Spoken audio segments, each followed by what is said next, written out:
Welcome back to the all Zwartkops day. Unfortunately, when you've got cars and bikes together, sometimes the marshals have got to do a little bit of extra work. The crowd are entertained in a big way with 60th anniversary of Mini going out just before the Bridgestone Challenge.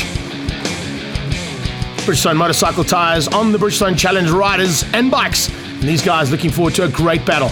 At the front end, it's good to see Lance Moret slowly but surely getting to grips with that fast bike Suzuki. But he's got his two teammates to worry about. Nassif and Zadie Williams will certainly be giving him a good run for his money. Brad Absel from the Ridgeway Race Bar team is up there as well, and he's certainly up for a challenge. But it's the 750 that gets off the line ever so slightly quicker than anybody else. Absel from the front row drops down to 5th place, just ahead of Keith Buerta, and then Lundy Sinden slots in behind Buerta as they go through turn 1. The Milwaukee Yamaha certainly look up for the challenge here. Oh, Absel on the EBC and Ridgeway Race Bar bike around the outside, and Keith Buerta side by side as they come out of turn 2. And Lundy waiting there, one board here with Buerta. What is he running? Some cowboy livery there, hey? Got that scarf rocking and rolling there on the 122 as he heads into turn 4. He's tucking in there, and this is a good start from the fast bike team. The 17 bike of Nassif Wadvala. He's got his teammate Zadie Williams right on his tail. This is Lundy Sinden's point of view as they head up to the top of the hill for the first time. This is Milwaukee Racing's R6 in full flight, and now on the brakes down into turn 5. Great battle here for second place. It looks like Lance Moret on the fast bike Suzuki has got away from this pack, but this pack is up for a bit of a fight. It's the other two fast bike racing bikes that are out there, the two ZX6s, taking on that very, very quick Ridgeway Race Bar bike there of Brad Absel. And Absel slowly but surely becoming as good as his two brothers, if not better. We'll wait and see how they finish up at the end of the day. Little look back there. Oh, there's a problem, I think, on Wadvala's bike. Nassif concerned as he looks back over his shoulder, straight into the clutches of his teammate, and Zadie Williams saying, well, listen, don't look over your shoulder. I'm going to have a go as you go into turn 2. Might be a bit of a problem there on the 17 bike. The 18 bike certainly flying high, and right on his tail, Brad Absel. Absel pushing as hard as he can to try and get away. Keith Buerta all on his own now. He's there in 6th place, a long way down the road on the Honda. It's actually one of the only racing Hondas in the country, I think, if I'm not mistaken, in the 600cc category, that is. This is Lundy Sinden's point of view. Nice 360 camera on the front end and using that ability as they get up on the braking. And it looks like Zadie Williams out of shape here. Yes, big time, losing it into turn 5. Lundy slots up and around the outside goes Absel.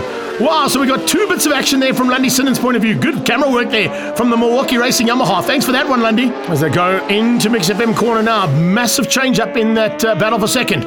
This time it's Absel now into 2nd place. Wadvala into 3rd. Lundy Sinden is 4.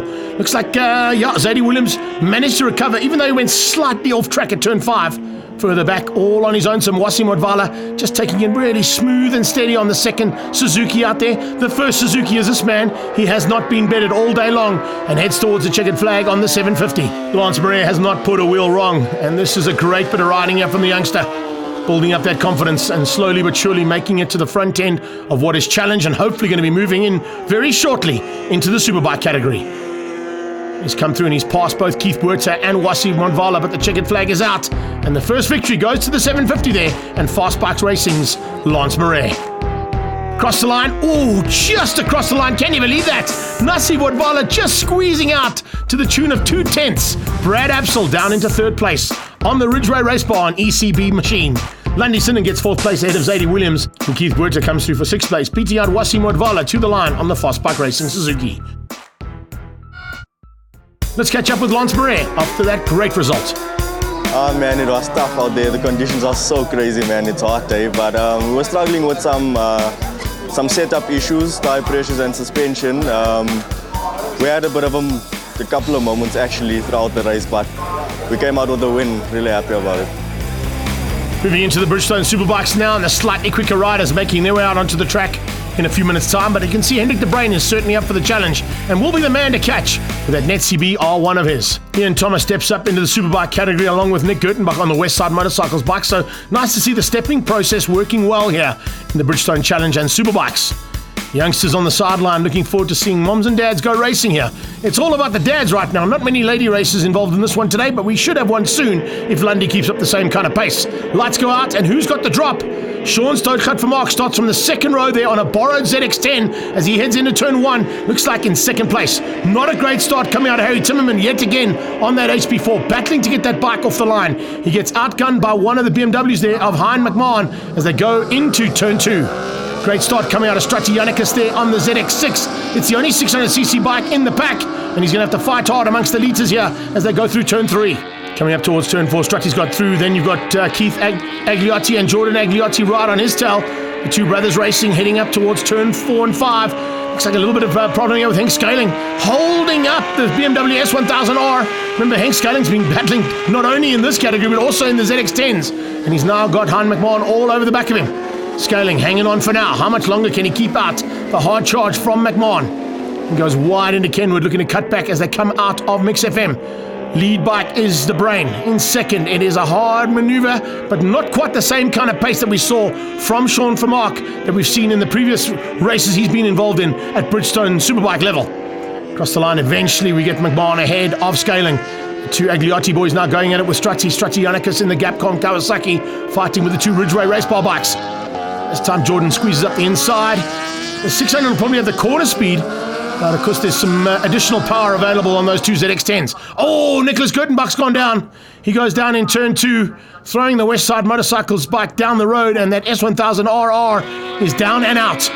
That's a big pity. The big man is out of it. Still a battle before cheer as Strutty goes at it with McMahon. Looks like just up the road there. Good ride here from Keith Agliotti. Han McMahon just using the additional power. That late braking from Strutty keeps him into contention here. So the 31 bike, that's Keith Agliotti. Right on his tail is McMahon, and then Strutty Yannickas all over the back of them. No one's going to catch Hendrik de Bruin. He's disappeared to the tune of nearly 15 seconds up the road there.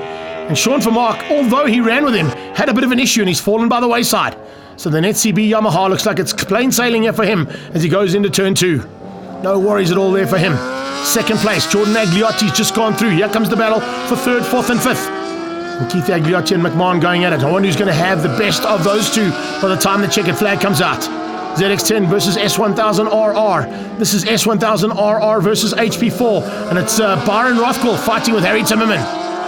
Timmerman looking for a chance to take the win in the Masters category. He slots up the inside and gets through on that Mad Magic bike of Byron Rothwell. That's the stablemate, of course, to Han McMahon, who's just up the road from them. But coming down to the line, Hendrik de Bruin has done it all right. No worries at all for him. He's going to keep it to the checkered flag and take the victory here in the Bridgestone Superbikes. Sean Vermaak is going to come through in second place, but as you can see, he's a long way back there from Hendrik de Bruin. He eventually will get a 30-second penalty for a jump start, which will give Jordan Agliotti the victory. Third place will go to McMahon and Keith Agliotti there. Celebrations for Stoti, but I don't think he realizes he's been given that 30-second penalty.